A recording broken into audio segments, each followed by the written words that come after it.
Je reconnais maintenant le chef du troisième groupe d'opposition. Madame la Présidente, normalement, gouverner, ça veut dire planifier. Et j'invite la CAQ à s'intéresser rapidement à ce qui se passe dans le métro de Montréal, où on voit de plus en plus d'incidents de violence se produire. Dans les derniers jours, on a vu un animateur de radio qui a pris l'agression de sa propre fille en ondes.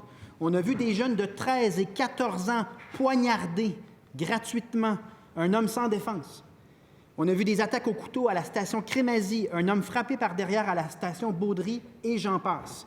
Le Québec a toujours été une société paisible. Et on ne peut pas accepter ce genre d'événements, on ne peut pas rendre ces événements-là banals, normaux. On ne veut pas que Montréal devienne Baltimore. C'est un problème complexe. Itinérance, toxicomanie, délinquance, prévention, il faut le prendre de tous les angles. Mais je veux souligner aujourd'hui qu'il y a une semaine, l'équipe de concertation communautaire du SPVM a dû cesser ses activités parce que le gouvernement a retiré les 7 millions de financement nécessaires à leurs activités. 33 policiers, 5 civils qui étaient justement formés pour intervenir auprès des personnes vulnérables aux alentours des métros.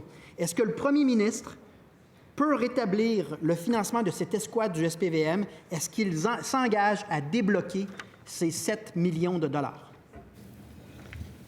La réponse du premier ministre.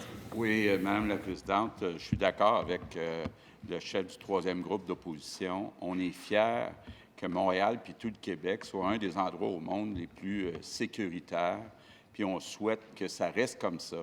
Puis c'est inquiétant, effectivement, ce qui a été rapporté dans le métro, que des jeunes soient agressés. Il faut arrêter ça. Bon, évidemment, malgré le fait que ça relève de la Ville de Montréal, le gouvernement du Québec a quand même aidé la Ville de Montréal. Rappelons-nous qu'on a donné 250 millions pour qu'ils embauchent 225 policiers de plus.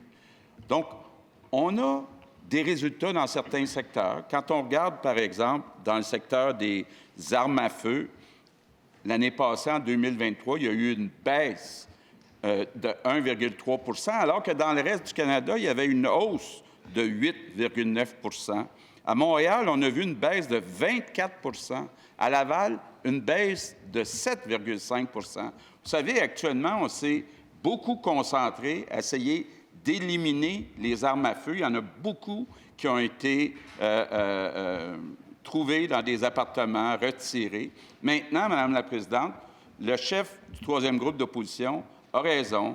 Il y a des questions d'itinérance, il y a des questions de santé mentale, il y a des questions de logement. Il y a beaucoup, beaucoup de défis qui s'accumulent.